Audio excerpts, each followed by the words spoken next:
Күндүн маанилүү жаңылыктары менен сентябрдын бүгүн программасы студияда мен Тимур Владислав, саламатсыздарбы? Алгач чыгарылыштын кыскача мазмуну менен таанышып алыңыздар.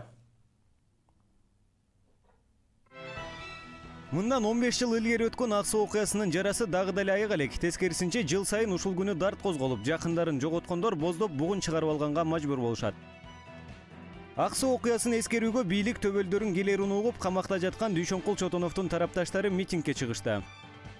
Өмүрбек Текебаевдин бошотулушун талап кылып, бүгүн Ош-Бишкек жолунда 1000ге жакын колдоочулар чогулушту. Аларга Жогорку Кеңештин депутаттары да келип кошулду. Акыркы жолу россиялык бизнесмен Леонид Маевскийдин ооз-эки берген көрсөтмөсүнүн негизинде Текебаев камакка алынды. Бирок Маевскийдин айткандарда калп экени чыгып, Маевский гейттин бет пардасы ачылууда.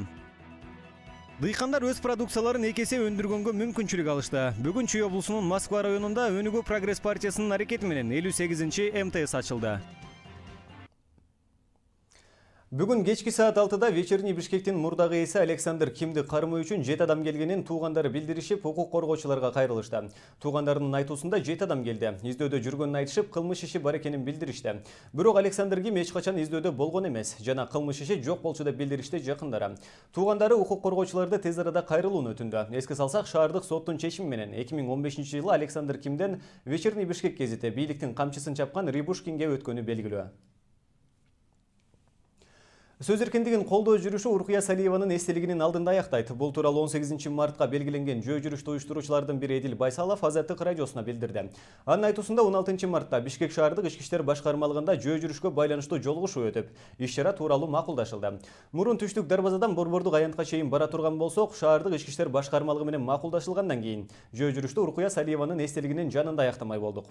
Иш-чарага бир катар депутаттар, жергиликтүү коомдук ишмерлер, саясий партиялардын лидерлери, аксакалдар катышканы турат. Бул тынчтык жөө жүрүшү. Анда саясий укуктар жана сөз эркиндиги үчүн ураандар чакырылат. Басма сөзгө болгон чабуулга өзүбүздүн реакциябызды жана сотко берилген маалымат каражаттарына журналисттерге тилектештик билдиребиз. Бирок кетсин деген сөздөр айтылбайт. Түштүк Дарбазага 10-до топтолуп, 10:30-да баштайбыз, деди Байсалов. Уюштуруучулар жөө жүрүш тууралуу 10-мартта мэрияны кабардар кылышкан.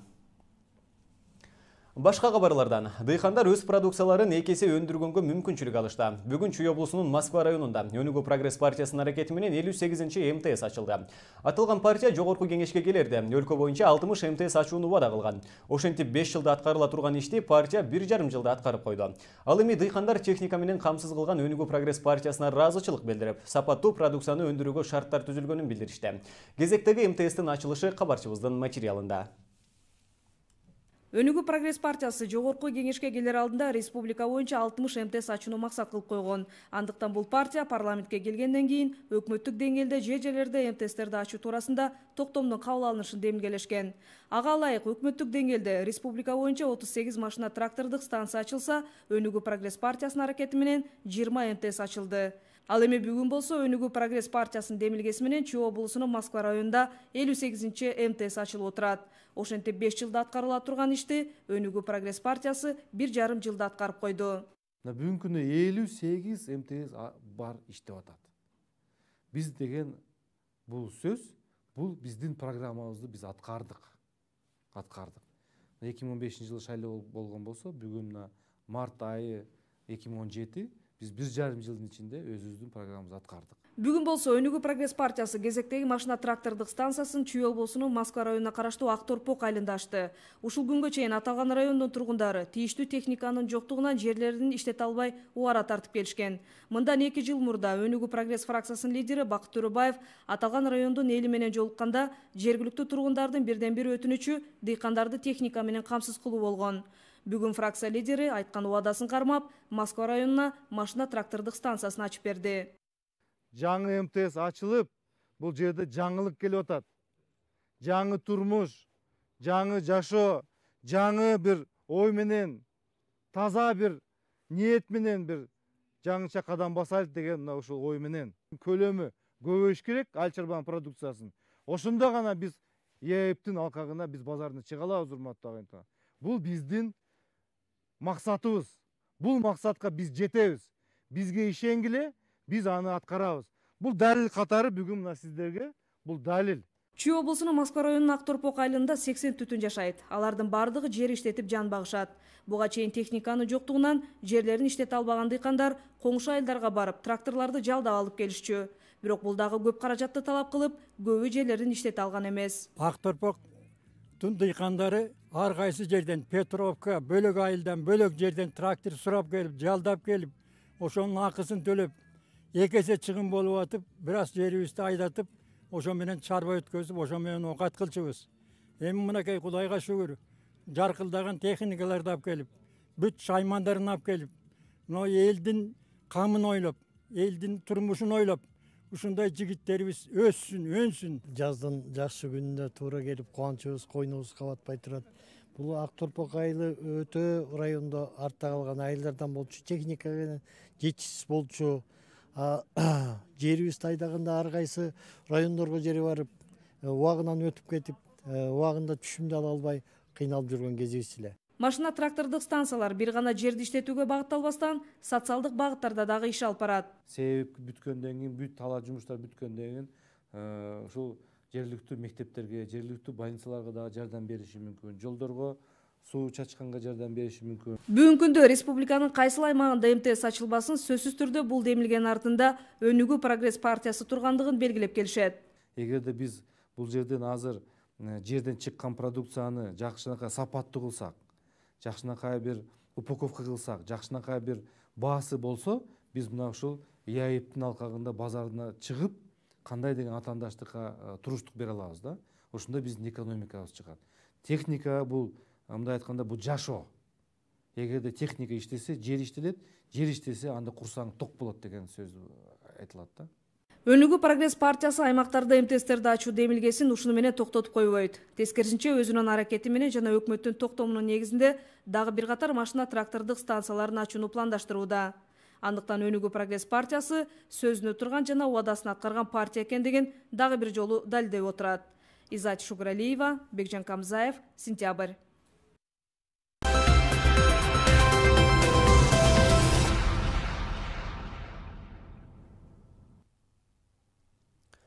Өмүрбек Текебаевди камоо үчүн бийлик ар дайым ар түрдүү каралоолорду жүргүзүп келген. Матрешка гейт, Белизгейт өңдүү каралоонун жалганы чыгып, бийлик өз максатына жеткен эмес. Акыркы жолу россиялык бизнесмен Леонид Маевскийдин ооз-эки берген көрсөтмөсүнүн негизинде камак калды. Бирок көп узабай Маевскийдин айткандары да калп экени чыгып, Маевский гейттин бет пардасы ачылууда.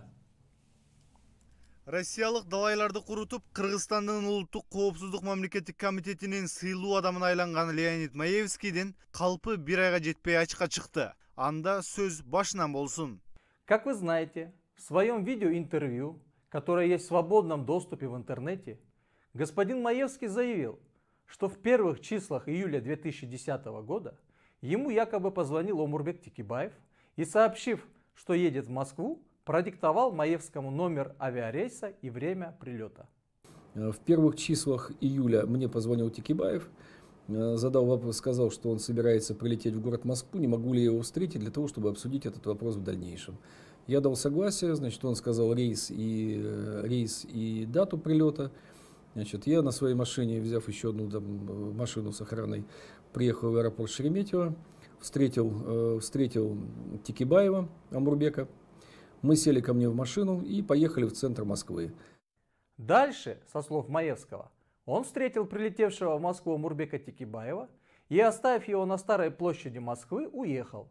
А на следующий день они вновь встретились, и в офисе Маевского депутат Омурбек Текебаев якобы вымогал у него деньги в сумме $1 миллиона США. После этого, значит, на следующий день он мне позвонил, сказал, что готов приехать обсуждать со мной вопросы, значит, если у меня какие-либо есть. Я дал согласие и принял его у себя в офисе по адресу Калошин переулок, дом 4, строение 1.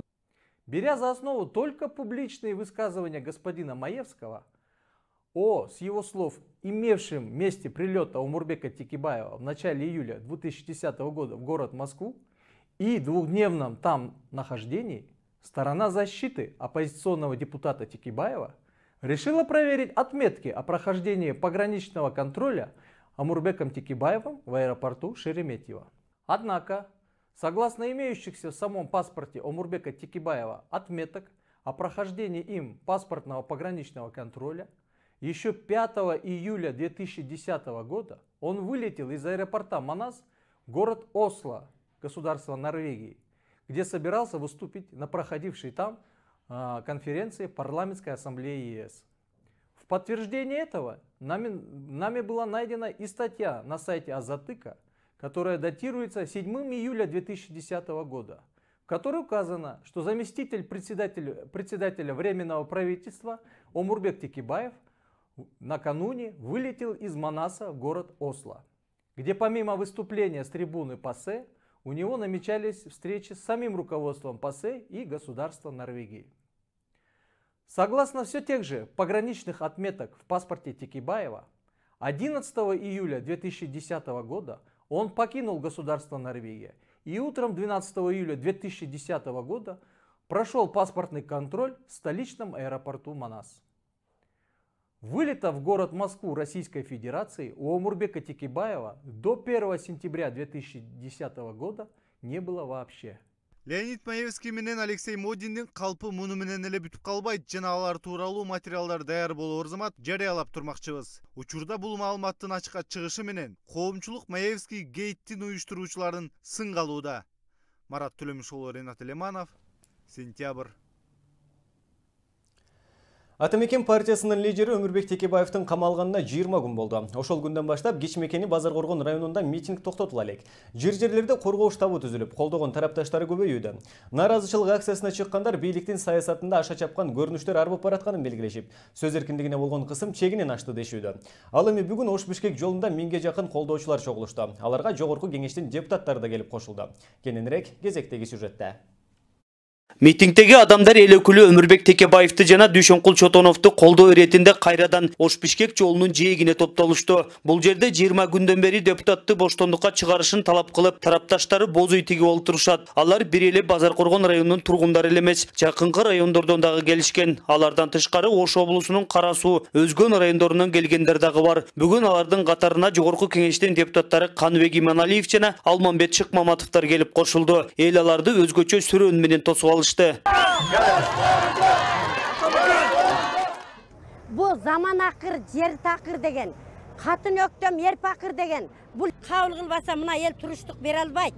Шунча жүрөбүз, шунча кыйналып атабыз, же майрамды билбейбиз, же үйдө отура албайбыз. Ушу баланы чыгарып бериш кыйынбы? Колунан келбей ошол. Ушунчалык эле жаман ниетке барганы жакшы эмес да.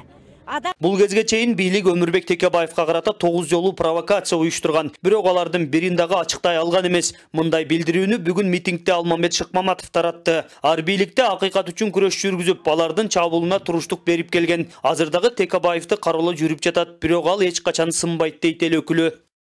Бүгүн сынайсың деп, сындырам деп түрмөгө камаганы бул чектен чыккандай. Урматтуу калай калк, ак ыйлет бирок сынбайт. Аны тарых бизге 2 жолу далилдеген, миңдеген мыйзамдарды жазып, конституциянын автору болуп, бала күнүнөн баштап демократия, сөз эркиндиги, күчтүү оппозициялык маданиятты, оппозициялык күчтүү жетектеп келген инсанды бүгүн сындыруу, бул жекеле Текебаевдин өзүн инсан катары сындыруу эмес, бүгүн жалпы кыргыз элинде болгон мүнөздү сындыруу.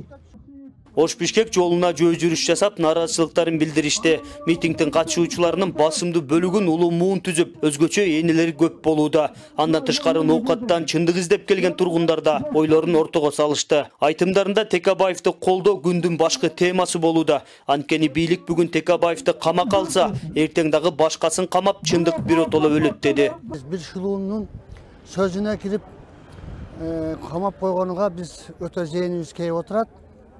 Ошол үчүн мына биз бүгүн Ноокат районунан келдик.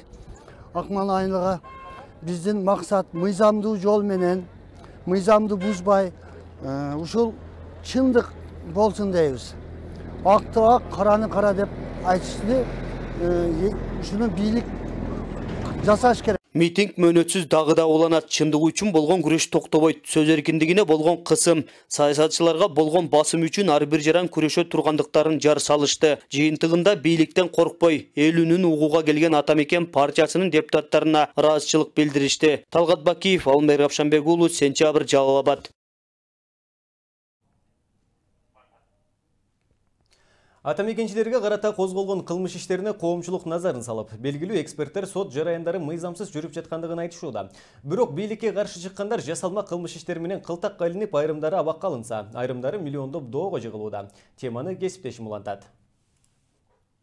Кыргызстандын чейрек кылым тарыхында соттордун адилетсиз чечиминен улам коомдук чыңалуулар күч алып, эки жолу төңкөрүш болду. Бирок ошол кара так менен калган тарыхый окуялар кайрадан кайталанып жаткандыгын мурда сот тармагында иштегендер өкүнүү менен айтып жүрүшөт. Өзү көрүп атабыз, соттор 60% жаңыланганы менен, сот системасы жаңы соттор келгени менен, бирок баягы мурунку система эле, мурунку немелер калып атат да, принциптерчи.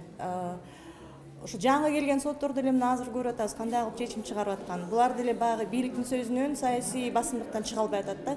Улуттук коопсуздук мамлекеттик комитети Россиянын шылууна тыккан жаранынын көрсөтмөсү менен оппозиция лидери Өмүрбек Текебаевди камакка алды. Аны улай Бишкектин 1-май райондук соту Албек Ибраимовдун доосун канааттандырып чечим чыгарды. Бирок оппозициячыл саясатчынын адвокаттары соттун мындай чечим чыгарышына жетиштүү далилдер жок болчу дешет.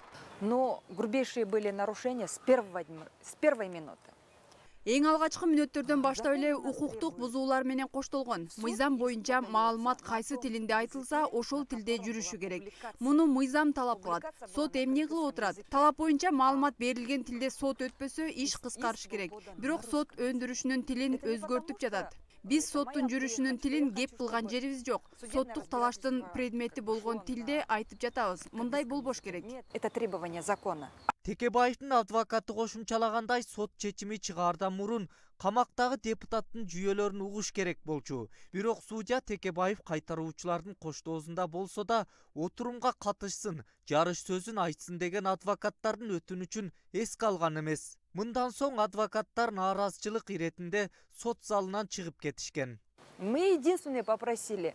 Өмүрбек Чиркешевичтин конституциялык укугу бузулуп жатат. Себеби ар бир адам сотто коргоого укугу бар экени баш мыйзамда каралган. Ошол укугун бузуп, анын пикирин укпай, жарыш сөз болбостон шашылыш чечим чыгарылды. Жок дегенде 2-3 күн күтүп, Текебаевди конвойдун коштоосунда болсо да УКМКнын тергөө абагынан алып келип сөзүн укса болмок. Причинам судья. Ал арада башкы прокуратура Өмүрбек Текебаевдин ишенимдүү өкүлдөрүнө Алмазбек Атамбаевдин аброюна шек келтирди деп 10 миллион сом доого жыгууну сурады. Башкы прокуратуранын талабын канааттандырып, Октябрь райондук соту адвокат Талайгүл Токтакунованын мүлктөрүн камакка алды. Бирок эксперттер соттун чечими мыйзамга каршы келерин белгилешүүдө. Касательно 16 марттагы башкы прокуратуранын ходатайствосу менен Октябрь райондук сотунда Атамекен партиясынын лидеринин мыйзамдуу өкүлү Талайгүл Токтакунованын үй мүлктөрүн камакка алуусу мыйзамдуу эмес. Буга чейин бир дагы соттук практикада кадыр барка доо кетирүү же жана ушуга маанилүү иштерде үй мүлктү камакка алуу болгон эмес. Ушунун өзү сот процесстери бийликтин буйругу менен жүрүп жатканын камкуулап турат. Хочу отметить, что Элисеевдин адвокаттык лицензиясын узартып бердиң деп атайын кызмат Аида Салянованы сыртка чыкпоого милдеттендирди. Буга чейин Элисеевге адвокаттык лицензиясын мыйзамсыз узартып берген деген негизде башкы прокуратура кылмыш ишин козгогон. А бирок эл өкүлү өзүнө козголгон кылмыш ишти саясий куугунтук катары сыпаттап келет. Эң биринчи жолу прокуратура 10-жылы запрос кылган экен. Минюстан ушу Елисеевке кандай жагдайда берилген лицензия деп Ибраев, ал кезде Ибраев ИО прокурор экен, ошол маалда эле келген экен. Минюстка запрос. Материалдарды бергиле, карап чыгалы деп берген экен, ошондо да материалдарды беришкен экен алар. 10-жылы ошондо эле каралган. Бул бир. Андан кийин жанагындай мен айткандай улам баягы бирөөгө Салянованын иш аракети жакпай калса эле улам ушул маселени көтөрүп атышты. Анда дагы каралып турганда бул маселе. Ошондо эч бир укуктук баа берилбей турган 6 жылдан кийин бүгүн ушул жөнүндө кеп козголуп атканы муну өзү эле ушу саясий куугунтук экени жөнүндө айгинелеп тур. Акыркы учурда Алмазбек Атамбаевдин билдирүүлөрүнөн соң соттошуулар күч алууда, а бирок коомчулукта сотторго болгон сын пикирлер көбөйүүдө. Бул жагдайдын себебин билүү үчүн 1-май райондук сотуна болгон кайрылуубузга жооп болгон жок. Эксперттер болсо соттор мыйзам талаасынан биротоло алыстап, саясий буйрукту аткаруу менен убара болуп калгандыгын белгилешет. Зарылбек Шермаматов, Сентябрь. Аксы окуясын эскерүүгө бийлик төбөлдөрүн келерин угуп камакта жаткан Дүйшөнкул Чотоновдун тарапташтары митингке чыгышкан. Бирок жергиликтүү бийлик менен күч түзүмдөрү алардын лозунгдарын алып, таркатуунун амалын таң эрте башташкан. Чогулган эл эскерүүдөн соң оппозициячыл лидерлер менен бирге саясий куугунтуктарга боштондук аталышындагы нааразычылык аксы өткөрүштү. 300гө жакын жергиликтүү эл азыркы бийлик дагы Аксы окуясынан сабак албаганын айтышып, бийлик өзүнө карата айтылган сынга чычалап, саясий кысымдар менен алектенип калганын сынга алышты. Эки революциянын башталышы 2002 жылкы Аксы окуясына барып такалары айтылып эле жүрөт. Дал бүгүнкүдөй саясий куугунтук, сөз эркиндигине болгон басым, алдуулар сүйлөп, алсыздар тебеленип калгандын жыйынтыгын жалпы кыргыз эли жакшы эле билет. Таңерте камактагы Чотоновдун жактоочулары Атайын Ош облусунан келип, эч кандай тартип бузбастан өз арыздарын айтуу үчүн жыйналышты. Бирок жергиликтүү жетекчилик менен милиция кызматкерлери күчкө салып, алардын митингин үзгүлтүккө учуратышты. Дал ушул жерде эркиндик үчүн, акыйкат үчүн Аксы окуясы болгонун, анын 15 жылдыгын бүгүн белгилеп жатышканын бийлик сезген да жок. Бүгүнкү чындык сынып аткандык үчүн дагы болушуп атабыз. Бүгүн элдин талабы сынып аткандык үчүн дагы болушуп атабыз. Эгерде биз чындыкты ордуна кое албасак, эгер биз калыстыкты кое албасак, эл өзүнүн бийлигин өзү көзөмөлгө ала албаса, биз ушинтип эле чуулдап жүрө беребиз. Анын бир гана жолу бар. Ал жол курултай. Курултай институттун ишке кирбейин, эл өзү бийликти көзөмөлгө алып турмайын, ушундай азапка түшкөнүбүз түшкөн. Эл менен эсептешпей алардын сөзүн көңүлүн албаган бийликке ишенүүгө болбой калганын билдиришкен жергиликтүүлөр эскерүүдөн соң митингге кайрадан чогулушту. Аксы эли катышпаган бир дагы революция болгон эмес дейт депутат Каныбек Иманалиев. Анын белгилөөсүндө мындан 15 жыл мурун бир Азимбек Бекназаров камакка алынса, азыр андай акыйкат үчүн күрөшкөн азаматтар чекеден камалып жатат. Бул деген 2002 жылкы окуядан бир дагы бийликтин сабак албаганы деп баса белгиледи. Мындан 15 жыл мурун бир Бекназаров камалса, асылык туугандар, азыр 3 Бекназаров түрмөдө отурат. Чотонов силердин балаңар беле? Азыр түрмөдө отурат. Бектурасанов силердин балаңар беле? Ал түрмөдө отурат. Өмүрбек Текаев силердин балаңар беле? Ал да түрмөдө отурат. Бүт Тайманбас жигиттин баары мен Аксынын балдары деп билем. Могу 3 бүркүтүңөр капаста жатат. Бүркүтү капаста жаткан ел, бул карга кузгунга кор болот. Мен Аксынын элин, мен Кыргыздын элин карга кузгунга кор болушун каалабайт элем. Болбосо дүйнөлүк практикада Текебаев 1000га жакын закон жазган. Ошонун мыйзам бузарына ким ишенет? Текебаев конституция жазган. Ошо конституциянын бузарына ким ишенет? Тайманбай бийликтин кемчиликтерин ташка тамга баскандай көрсөткөн Аксы эли эч качан акыйкатсыздыкка карап турбайт. Учурда болуп жаткан кемчиликтер кадр саясатындагы чабалдык, тааныш билештик, экономиканын артка жылышы, эң башкысы сөз эркиндигине болгон басым, саясий кысымдын күн санап күчөшү элдин нааразычылыгын күчөтүп, чыңалууну жаратып жатат дешет мындагылар. Азаттыкты жапкысы келип атабы? 10 миллион сом штраф салды. Заноза деген чындыгын айтып аткан сайтка 3 миллион сом штраф салды. Наранаев деген журналистке 3 миллион сом штраф салды. Кечээ күнү массалык маалымат каражаттарынан чыгып алып, президент Кыргызстандагы өзүнө жакпаган журналисттердин бардыгын жамандап чыкты. Бул сөз. Сөздү биз бардыгыбыз коргошубуз керек, урматтуу аксылыктар. Коргоонун башында силер тургансыңар, ошон үчүн айтып атам. Эгерде биз журналисттерибизди массалык маалымат каражаттарын туура сөздү, ачык сөздү айтып аткан коргой турган болсок, эртең аларды унуткандан кийин алдагы башкалар көтө баштайт. Үчүнчүсү, президентти ажыдарды токтото турган. Бул жаза. Эгерде Атамбаев менен анын тегерек укпай турган болсо, бүгүн же болбосо эртең кызматтан кетесиңер.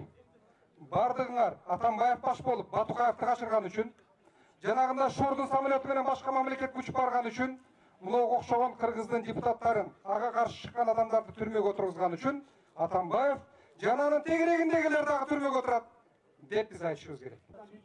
Чындыкты айткандар душман болуп, калпты көбүртүп, тирешти күчөткөндөр мамлекетке күйгөн адам болуп көрүнүүдө. Мына ушундай жол менен бара берсек, эртеңки келечек бүдөмөк. Жыйналгандар ачуу чындыктарды айтып, саясий куугунтукту токтотуу, аңдуу, мыйзамсыз телефондук байланышты угуу, бурмалоолорго чекит коюу, сөз эркиндигин ооздуктоонун токтотуу сыяктуу 14 пункттан турган резолюция кабыл алышты. Жипариза Үмөталиева, Алымбек Равшанбек уулу, Сентябрь, Жалал Абад. Мындан 15 жыл илгери өткөн Аксы окуясынын жарасы дагы деле айык элек. Тескерисинче жыл сайын ушул күнү дарт козголуп, жакындарын жоготкондор боздоп бугун чыгарып алганга мажбур болушат. Өкүнүчтүүсү Аксы апатынын күнөөкөрлөрү ушул күнгө чейин жооп бере элек. 2002 жылдын 17 мартында Боспиек айылында кырчындай жигиттер бийликтин курмандыгы болушкан. Өткөн окуя өтүп, бирок андан эч бир бийлик сабак алган жок. Бүгүн аталган аймакта окуянын 15 жылдыгы белгиленип, ага жергиликтүү бийлик менен бирге өкмөт башчысы Сооронбай Жээнбеков, президенттин аппарат башчысы Сапар Исаков жана Атамекен партиясынын депутаттары менен Аксы окуясынын негизги каарманы Азимбек Бекназаровдор катышты. Эскерүүдө оппозиция өкүлдөрүнө сөз берилбей, Турсунбек Акунга күч колдонуу менен трибунага чыгууга мүмкүндүк берилген жок. Муну менен силер Азимбек акеге жардам бере албайсыңар. Жардам бериш үчүн Аппарат 2002 жыл 17 март күн жылып жаз келген учур эле. Мурошинтип камакта жаткан эл өкүлү Азимбек Бекназаровдун камактан чыгышына жардам бере албайсыңар деген бийлик толкуган элди коркутуп, андан соң ок атылган. Бийликтин мындай зөөкүрчүлүгүнө кыжырланган эл ок аткан сайын түтөп, үзөңгү кууштун Кытайга берилишине каршы болгон элге октор атылып, 5 киши каза тапкан. 18 мартта Кербенде дагы бир бала атылып, жалпысынан кандуу окуяда 6 адам окко учкан. Мындан сырткары ондогон адамдар октон жараат алып, уруп сабалган. Нуркуз Шералиева Аксы районунун Авлетим айылынын тургуну. Аксы окуясынын катышуучусу. Ал кезде Нуркуз айым 45 жаштагы келин болчу. Бийликтин ажыдарыга айланып, өзүн билемдигине каршы эл менен кошо чыккан. Андагы тарсылдаган ок атуулар, жер бети канга боелгон күндөр дагы деле эсинде. Карапайым элдин жолунан тосуп чыккан бийликтин буйругун аткаруучулар митингге чыккан элди кары жаш, кыз келин дебей сабашкан. Ок атылган жеке келсем ушул адамдар кантип тирүү калды экен? Төр жерде кан төгүлүп 1,5 метр квадраттан төр жерде кан төгүлүп жатты. 4 көчөгө элди бөлүп алып, испесин астар ушунчалык аялдар чыңыртып сабаганын мен угуп тургам. Ал убакта эми соткалар тартыш жок экен. Ушунчалык аялдарды жестокий сабады да, анын чыңыргандары алиге чейин кулагымда турат. Аксы окуясынын катышуучусу Турсунбек Акун өткөн окуяны көзүнө жаш алуу менен эстеп, ошол күнү бир туугандай болуп калган жакын адамдарынан айрылганын эске салды. Мына ушундай сабак алчу күндөр баштан өтсө дагы, азыркы бийликтин андан сабак албай, тескерисинче Акаев менен Бакиевдин кыжырды кайнаткан кылыктарын жазбай тартып калды дейт. Мына акыркы 2 жылда эмне болду? Кайрадан эле баягы Акаев менен Бакиев оппозицияны камаса, бу деле камап атат. Прессаны кысма калса, бу деле кысма калат. Бул бийлик да тилекке сабак албай койду.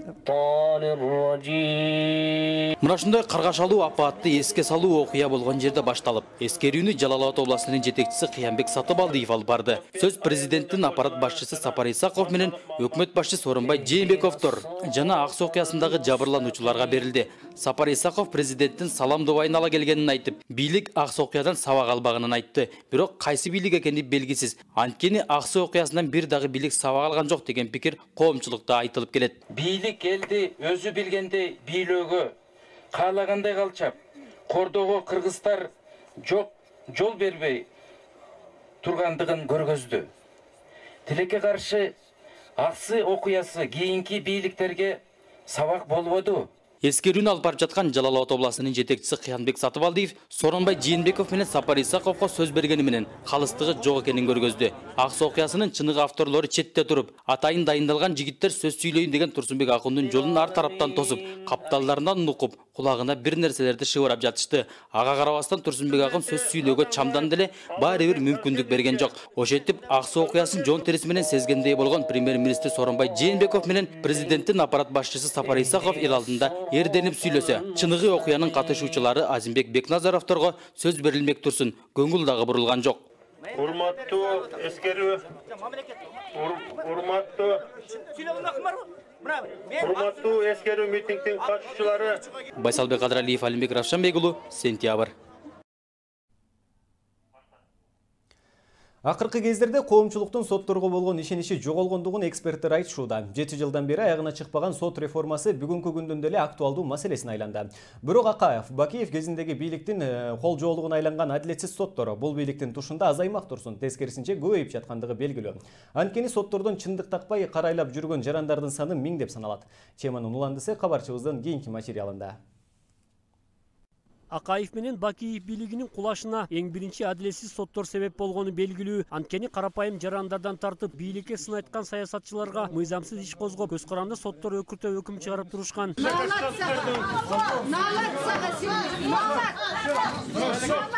Эки бийликтин жалданма сотторунан көңүлү калган Алмазбек Атамбаев жана убактылуу өкмөттүн мүчөлөрү 2010-жылы сот реформасын баштайт. Ал үчүн бир катар Европа өлкөлөрүнөн гранттар бөлүнөт. Бирок азыркы күнгө чейин реформа аягына чыкпай, миллиондогон долларлар кумга сиңгендей жок болду дешет айрым эксперттер.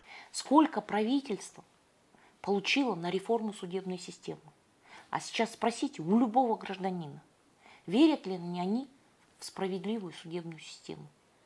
А деньги-то были получены. Өлкө башчысы соттор корпусунун 90%га жаңыртылганын билдирди. Бирок айрым талдоочулар реформанын ушул кезге чейин аягына чыкпай жаткандыгына, президенттин тиешеси бар болушу мүмкүн деген ойдо. Анткени соттор кеңеши тандаган судьялардын көпчүлүгүн эч кандай негиздерин түшүндүрбөй туруп эле президент артка кайтарып жатканын Рита Карасартова белгилейт. 30-дан ашык пайыз артка жибергени бул уже президент түзмө-түз ошол тандоо процессине катышып атканын белгиси да.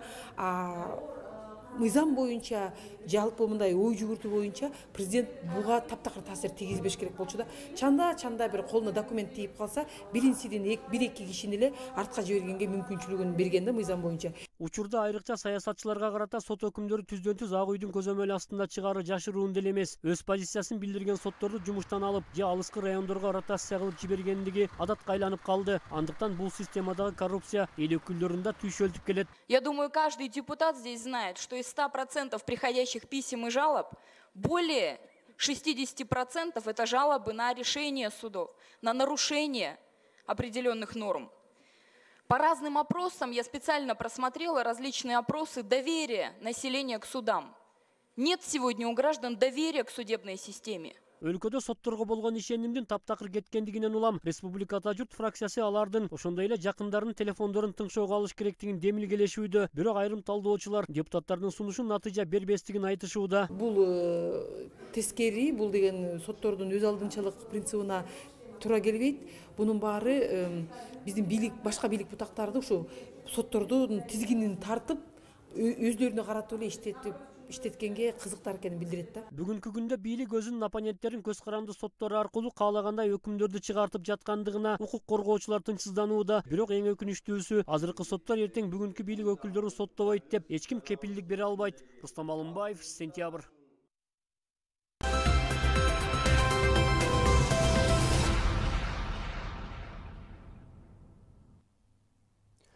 Өкмөттүн Ысык Көл облусундагы өкүлү кызматына КСДП фракциясынын депутат Узарбек Жылкыбаев дайындалды. Бул тууралуу өкмөттүн басма сөз кызматынан билдиришти. Бүгүн 17 мартта аны жамаат менен биринчи вице-премьер-министр Мухаммедкалый Абулгазиев тааныштырмакчы. Облусту 2016 жылдын январынан тартып жетектеп келаткан Асхат Акибаев өз каалоосу менен кызматтан кетүү тууралуу арызын 16 мартта жазып, ага өкмөт башчы кол койгон. Ал эми Узарбек Жылкыбаевтан кийин социал-демократтардан депутаттык тизме боюнча президенттин мурдагы кеңешчиси Икрамжан Илмиянов турат. КСДП фракциясынын катчылыгы болсо кийинки кезекте Икрамжан Илмиянов турганын бышыктады. Тизме боюнча Икрамжан Илмиянов турат. Анын мандаттан баш тартып же ала турганы боюнча маалымат келе элек деп КСДП фракциясынын катчылыгы Спутник агенттигине билдирди. Эске салсак, буга чейин эле Икрамжан Илмиянов жогорку кеңешке келет деген каңшаар желдей тарап, депутаттык креслолор биринен сала экинчиси бошой баштады. Жакында эле Илмияновдун алдындагы тизме боюнча юридикалык академиянын ректору Керезбеков депутаттык мандатка ээ болгону белгилүү. Айтылып келгенде эле Илмиянов эми депутаттык мандатка ээ болот. Россияда президенттик шайлоо 2018 жылдын 4 мартында же 18 мартында өтүшү мүмкүн деп билдирди Россия Федерациясынын БШК катчысы Майя Гришина. Бул туурасында РИА Новости кабарлады. Бул даталар социалдык коргоо министрлигинин дем алыш күндөрүн аныктаганына жараша бекит. Шайлоо болуучу күн мамлекеттик думанын мыйзамдарга киргизе турган өзгөртүүлөрүнө жараша болот. Буга чейин аталган министрлик дем алыш күндөрдү жылдыруу боюнча өкмөттүн токтомун даярдап, анда россиялыктар 8-11 мартта эс алаары пландалып жаткандыгы кабарланган. Мамлекеттик думага киргизилген түзөтүүлөрдү кошуп туруп, эки шайлоону марттын 3-жекшембисине жылдыруу сунушталып жатат. Эгерде мындай деп чечилсе, добуш берүү Крымдын Россияга кошулушунун 1 жылдыгына туура келип калат. Нарындын Атбашыр районундагы Аксай кыштоосундагы 147 түтүн менен байланышууга дале мүмкүнчүлүк боло элек. Бул тууралуу кыштоого бараткан Акмоюн айыл өкмөтүнүн жергиликтүү кеңешинин депутаты Улан Ыбышев Азаттык радиосуна билдирди. Анын айтымында малчылардын абалынан кабар алуу үчүн ДЭУ ишканасынын техникасы менен Аксайга жөнөгөн жергиликтүү тургундар 5 күндөн бери жолдо турушат. Өзгөчө кырдаалдар министрлигине жана облустук бийликтен суралган жардамдардан азырынча майнап чыга элек. Өкмөттүн Нарын облусундагы өкүлчүлүгү абал көзөмөлдө экенин, жол тазалоо иштери бороондон улам жүрбөй жатканын, тазалоо жумуштары башталарын маалымдады. Катал аба ырайы жана калың кардан улам кыштоого алып баруучу торгар жана кында ашуу жолдору 2 аптадан бери жабык. Ат башы районуна өзгөчө кырдаал режими киргизилген. Бишкектеги метропа барына бомба коюлду деп элди дүрбөткөн киши кармалды. Бул тууралуу Улуттук коопсуздук мамлекеттик комитети билдирди. Ага ылайык бүгүн түшкү саат 2:10 милицияга белгисиз бирөө телефон чалып, метропа барында жардыруучу зат бар экенин маалымдаган. Айтылган дарек боюнча УКМК менен Ички иштер министрлигинин өкүлдөрү чыгып кеткен. Имараттын ишин тинтүү учурунда шектүү эч нерсе табылган эмес деп айтылат таратылган билдирүүдө. Жалган билдирүү берген деген шек менен Жалал Абад облусунун Аксы районунун 20 жаштагы тургуну кармалган. Ал бомба тууралуу билдирүүнү тамаша иретинде айтып койгонун билдирди. Учурда ага кылмыш ишин козгоо маселеси каралууда. Казакстан алдамчылыкка шектелип, эл аралык издөөгө алынган Германиянын жараны Кыргызстанга өткөрүп берди. Өлкөнүн ички иштер министрлиги 66 жаштагы Аселборн Велдамир күн мурун экстрадициялангандыгын билдирди. Тергөөнүн версиясы боюнча Аселборн Вальдермар 2013 жылы майда Германиядан шире чыгаруу үчүн жабдуу алып келүүнү убадалап, кыргызстандык жарандан 120 000 доллар алып кеткен. Ал Алматы аэропортуна 2016 жылы октябрда кармалып, экстрадицияга чейин убактылуу тергөө абагында жаткан. Шектүү Бишкек шаарынын ички иштер башкы башкармалыгынын тергөө абагына киргизилди. Бул тууралуу Азаттыктын Борбор Азия кызматы маалымат таратты.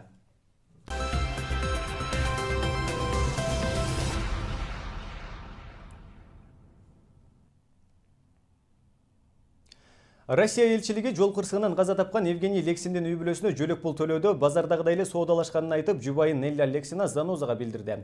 Анын айтымында Россия элчилигинин өкүлдөрү менен биринчи жолугушуу 3 мартта болгон. Алар биздин үйгө үшөө киришти. Баары тең юрист экенин билдиришип, көңүл айткан соң жөлөк пулга канча талап кыларымды сурашты. Мен биринчи үн чыккан жокмун, кийин 100 000 доллар дедим. Бирок юристтер кыр көрсөтүп, өтө чоң сумма экенин билдиришти. Мындай көлөмдөгү акчаны кайдан алабыз дешти дейт өз сөзүндө Нелля. Акырында мен аларга 50 000 доллар дедим. Бирок мында да алар ак же көк дешкен жок. Алардын ою боюнча 20 000ден 22 000 долларга чейин жөлөк пул беришип, табыт жашыруудагы бардык чыгымдарды көтөрүп, жана менин күйөөм иштеген заводко зыянын төлөп беришмек экен деп кошумчалады жалгыз бой калган аял. Мындан сырткары күйөөсүнөн ажыраган аял коюп кеткен машинаны ким башкарып бара жатканын билгиси келген. Бирок алар ким экенин так айтуудан баш тартып, ал кишини болгон кырсыктан кийин өлкөдөн чыгарып кеткенин гана айтышты дейт Нелля. Эске салсак, 20 февралда өлүмгө алып келген жол кырсыгына тийиштиги бар Россия элчилигинин айдоочусуна карата кылмыш иши козголгон. Бул тууралуу Бишкек шаардык ички иштер башкармалыгынан билдиришкен. Экономикалык кылмыштуулукка каршы күрөшүү боюнча мамлекеттик кызматынын Нарындагы өкүлчүлүктөрү ат башы, Актала райондору жана Нарын шаарынын контрабандага каршы күрөшүү чыгыш бажысынын шаардык телефон станция бөлүмүндөгү кызматкерлери менен бирдикте контрабанда фактысы катталганын аныкташты. Фин полициянын маалымат кызматы билдиргендей, үстүбүздөгү жылдын 1-мартында болжол менен түнкү саат 1 чамасында Кытайдан Торгарт контролдук чекитине Хова үлгүсүндөгү машина Кытай жаранынын айдоочусунда келип токтотулган. Жүктү көзөмөлдөгөн документ боюнча 1100 кап, жалпы суммасы 11 миллион долларды түзгөн 22 тонналык органикалык жер семишкичтер алынып келе жаткан. Аталган жүктүн ээси Түштүк Кореялык компания болуп, Бишкек шаарына катталган ачык акционердик кому болуп чыкты. Бирок көзөмөлдөн өткөрүү үчүн автомашинага уланган контейнерлерди ачканда болгону 130 кап жер семирткич бардыгы аныкталып, андан ары түшүрүлгөндө эркектер жана аялдар үчүн кийим-кечелер, 4720 даана ар кандай аксессуарлар чыккан. Ошентип декларациясы жок, жалпы суммасы 3.799.925 сом болгон. Документте көргөзүлбөгөн буюмдар чыккан. Эгерде бул бажы түйүндөн өтүп кетсе 764.330 сом бажы төлөмү төлөнбөй калмак. Бишкекте Норуз майрамында 4000 литр сүмөлөк элге берилип, 1000 килодон ашык эт таратылат. Бул туурасында сүмөлөк 2017 фестивалынын уюштуруучуларынын бири Дана Абдыбекова сентябрга билдирди. Супара этно комплексинде 20 мартта 40 кой союлуп, 40 казан асылып, сүмөлөк кайнатылат. Анда ар бир казан 100 литрлик экенин эске алганда жалпы 4000 литр сүмөлөк бышырылат. Каалагандар келип оюн-зоокко катышып, көңүл ачып, сүмөлөк ооз тийип кетсе болот дейт уюштуруучу. Жалпы кыргызстандыктарды казан башына келип тилек айтып, сүмөлөк бышырууга чакырабыз. Башкы максат 40 уруу өкүлдөрүн биримдикке достукка чакыруу. Саясатчы, министр, депутаттын баш кылып, жеке ишкер, бизнесмендер, карапайым калктын башын бир жерге бириктирүүнү көздөп жатабыз дейт уюштуруучулар. Мектеп окуучуларына карата маалымат. 3-чейректин каникулуна тарай турган окуучулар кыска убакытка гана эс алышат. Анткени кышкы эс алуу күндөрү жана карантиндин эсебинен жазгы каникулдун күндөрү кыскартылгандыгын Билим берүү министрлиги белгиледи. Ушуну менен бүгүнкү чыгарылышыбыз соңуна чыгат. Кечиңиздер көңүлдүү улансын, саламатта туруңуздар. Саламатсыздарбы? 18 мартка болжолдонгон аба ырайы менен мен Таттуу Орозбаева тааныштырам. 18 мартта кээ бир райондордо жаан, кар, тоо этектеринде жана тоолуу райондордо кар жаашы күтүлөт. Эртеки күндүн аба ырайы менен таанышып алыңыздар. Эртең Баткен облусунда түнкүсүн 7-11 градус жылуу, күндүз 11-13 градус жогору болот. Ош облусунда түнкүсүн 1 градустан жогору, ал эми күндүзү 8-10 градус жылуу. Жалал-Абадта түнкүсүн 8-12 градус жылып, күндүз 11-12 градус жогорулайт. Нарын өрүнүндө түнкүсүн 5-9 градус суук, күндүз 5 градустан төмөн. Таласта түнкүсүн 2-4 градус жылуу, күндүз 4-5 градус жогору болот. Ысык көл аймагында түнкүсүн 1-2 градус суук болуп, күндүз 1 градустан жылуу болот. Чүй өрөндө түнкүсүн 1-7 градустан жогору, ал эми күндүз 6-9 градус жылуу. Борбор калабыз Бишкекте түнкүсүн 0-2 градус суук, ал эми күндүзү 6-8 градус жылуу. Сиздер эртеңки күнгө күтүлгөн аба ырайы менен тааныштыңыздар. Кечиңиздер көңүлдүү улансын, саламатта болуңуздар.